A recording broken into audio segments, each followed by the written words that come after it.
عظیم ہے اور حضور دی آل بھی عظیم ہے۔ نہ قرآن اہل و بیت تو جدا ہے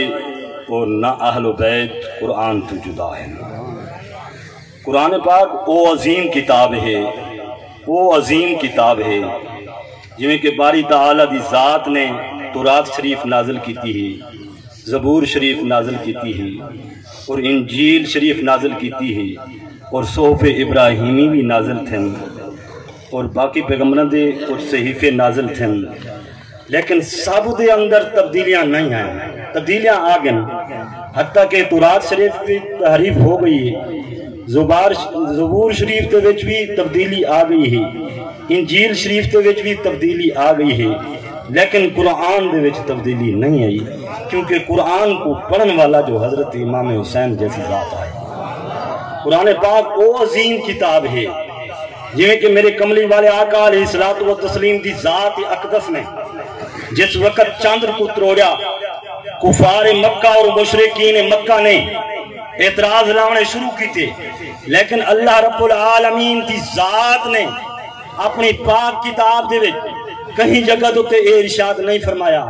کہ اے میرا محبوب کفار مکہ اور مشرکین مکہ کو فرما دو کہ تساں بھی میں چاندر کو تروڑ کے دکھا لو، نہیں۔ اور میرے کملی والے آقا علیہ الصلوۃ والتسلیم دی ذات اقدس نے جس وقت سورج کو واپس موڑیا،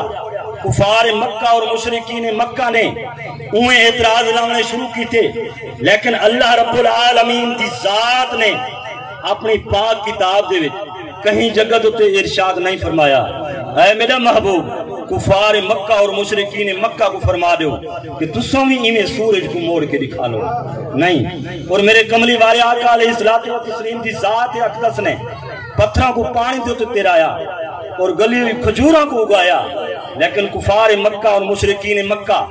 اپنی عادت کے مطابق انہیں اعتراض لیندے رہ گئے، لیکن اللہ رب العالمین دی ذات نے اپنی پاک کتاب دے کہیں جگہ تے ارشاد نہیں فرمایا اے میرا محبوب کفار مکہ اور مشرکین مکہ کو فرما دو تساں بھی میں پتھروں کو پانی دے تیرا کے دکھا لو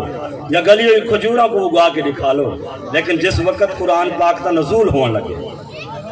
قرآن پاک نازل ہونے لگے، کفار مکہ اور مشرکین مکہ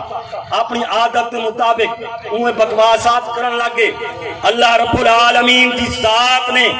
اپنی پاک کتاب دے ارشاد فرمایا اے میرا محبوب کفار مکہ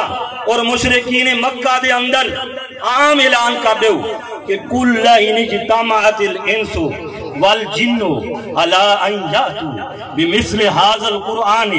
لا یاتون بمثلہ ولو کان بعضهم لبعض ظہیرا۔ اے میرا محبوب کفار مکہ اور مشرکین مکہ کو فرما دو پوری دنیا دے جن اور پوری دنیا دے انسان ایک دوجے دے مددگار بن ونجن، لیکن ایہو جہا قرآن لاون دی کوشش کرن نہ لا سکتا۔ وال اللہ رب العالمین دی ذات نے ایک قرآن کو کام کر کے ایک جگہ دے فقط 10 سورتوں کا جواب منگے کہ ام یقولون نفترا قل فاتوا بعشر سور مثلی۔ اے میرے محبوب یہ قرآن بھی نہ لا سکتے، ہن انہاں دے اندر عام اعلان کر دو ایہو جہاں 10 سورتاں لا کے دکھا لیں، لیکن نہ لا سکتے۔ وال اللہ رب العالمین دی ذات نے 10 سورتوں کو کم کر کے ایک جگہ دے فقط ایک سورت کا جواب منگے کہ قل فاتوا بسورۃ مثلی۔ اے میرا محبوب انہاں دے اندر عام اعلان کر دو یہ جو ایک سورت لا کے دکھا لیں،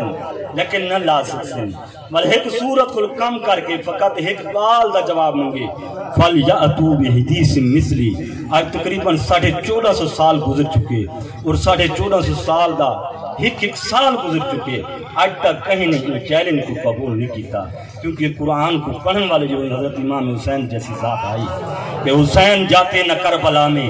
تو ہم پہ یوں حقیہ نہ ہوتا، نہ ہوتی منبر کی زیب و زینت یہ وازوں کا بیان نہ ہوتا، نہ ہوتا ہاتھوں میں مومنوں کے یہ سنت مصطفیٰ کا دامن، نہ یوں شریعت کے ڈنگ کے بجتے حسین گر پاس پانا ہوتا۔ ہم آخری ثنا خان رسول بھائی اللہ بچائے سب کو دعوت ہے۔